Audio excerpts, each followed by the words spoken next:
Good afternoon, I'm Patrick Serrano, and this is the KQBH News Update. According to a letter of determination filed Thursday, the Los Angeles Planning Department has given approval to plans for a 85-unit mixed-use development in the Boyle Heights area at 2026 North State Street.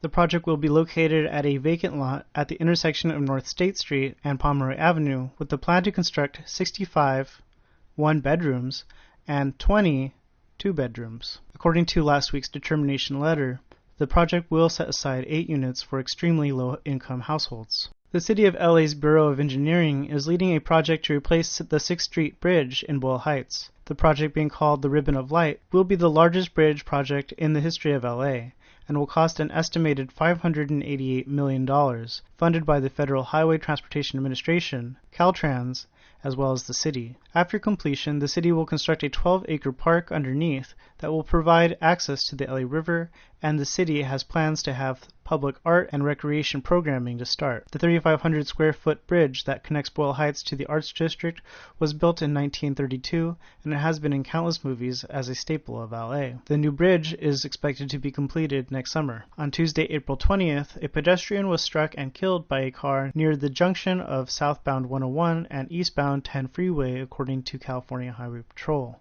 The crash involved a white Ford Fusion and was reported at about 8:25 p.m. Federal District Judge David O'Carter's order for Los Angeles County to house the estimated 2,000 unhoused people living in Skid Row and its buffer zone within 180 days, along with an audit on all spending related to homelessness, will be appealed by LA County after the county filed a notice this Wednesday, April 21st.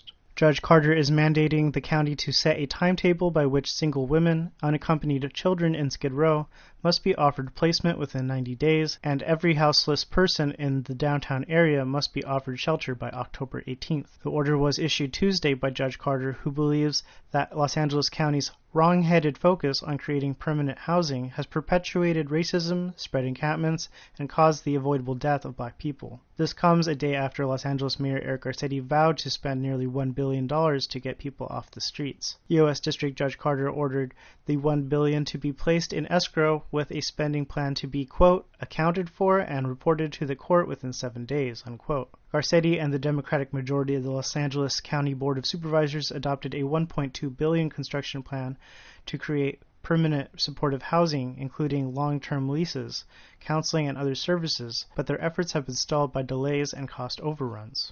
Garcetti called the pace of the judge's mandate unprecedented and questioned where, quote, the rooms, the real estate, etc., unquote, would be found to shelter several thousand citizens in 180 days. Garcetti said, quote, I think many of us feel it's not just about getting people into shelter, it's getting people into homes. While activists applaud Judge Carter's injunction, other activists have their doubts. Pete White of Los Angeles Community Action Network, also known as LA Can, recalls the last time authorities promised to clear Skid Row in 2005 under Mayor Villaraigosa's Safer Cities initiative, which promised increased resources.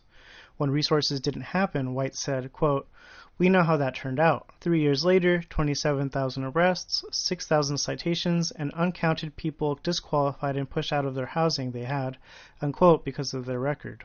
The Los Angeles City Council voted Tuesday, April 20th to replace the city's mandatory cleanups of homeless encampments with a service-based approach, allowing the houseless a chance to clean up their space without fear of losing their belongings. The motion, authored by City Council members Nithya Raman and Mike Bonin, calls for the Bureau of Sanitation, working with the Los Angeles Homeless Services Authority, to create standards to work with unhoused people and provide hygiene services. Raman and Bonin said the city should institute a voluntary program that offers cleanup services and the removal of trash and hazardous waste without threats of confiscation, as advocated by the Services Not Sweets Coalition. Raman and Bonin contrasted Los Angeles' policy to conduct forced cleanups, during which unhoused residents must take down their tents and move their belongings, to the CDC guidelines, which state, quote, if individual housing options are not available, allow people who are living unsheltered or in encampments to remain where they are. Clearing encampments can cause people to disperse throughout the community and break connections with service providers. This increases the potential for infectious disease spread. I'm Patrick Serrano for KQBH News, 101.5 FM, KQBH LP, Los Angeles, California, a community service of the Boyle Heights Arts Conservatory. Available to stream on the LPFM LA app and ednixon.com.